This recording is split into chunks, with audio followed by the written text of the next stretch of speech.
नदी अरे घेरा नदी अरे रतिया देख मैं सब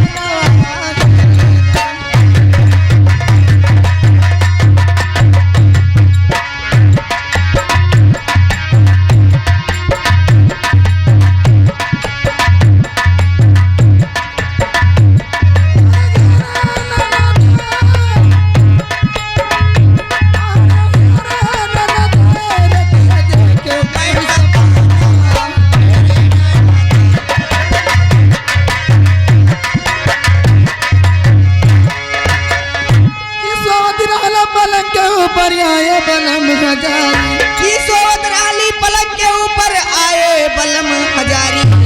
चुपके आए बालम अरे बैठ गए गणवारी अरे तने भूल गई मरे नया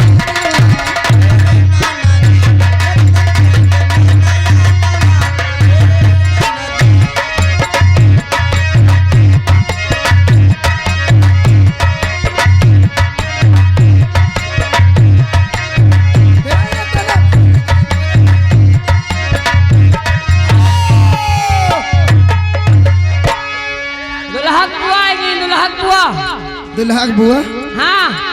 21 रुपए का पुरस्कार यही 21 रुपया में वो कहा था सोहर सोहर सोहर सौरी परे वाला मन के घर सौरी परे वाला बत लेके आवा ने छावर सब निकल आइए नीचे सोहर हो जाए लेकिन कहीं ना कहा बा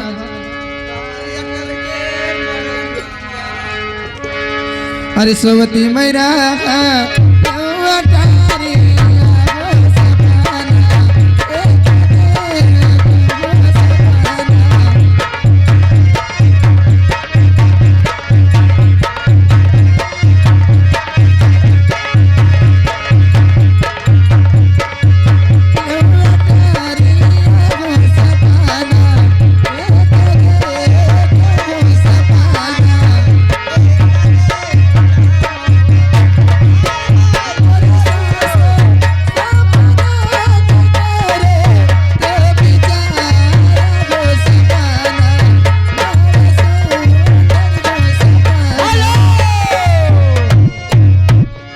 पापा होगा दुल्हा पापा है दुल्हा पापा की तरफ से 21 रुपए का पुरस्कार और 10 रुपए का पुरस्कार हो रे जी अरे मुते मारते हो मोरा ढोल एक गाय दी हाँ एक अच्छा पहले सोहार बकरी बाद उलारा कह दी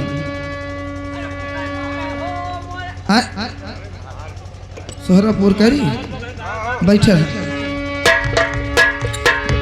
हे मोरी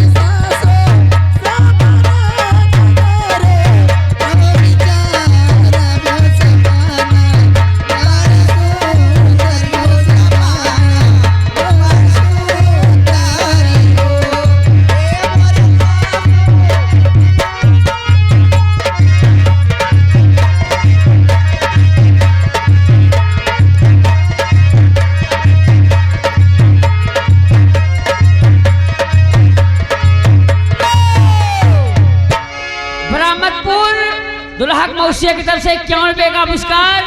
हमारी पार्टी बाबू को लाख लाख धन्यवाद।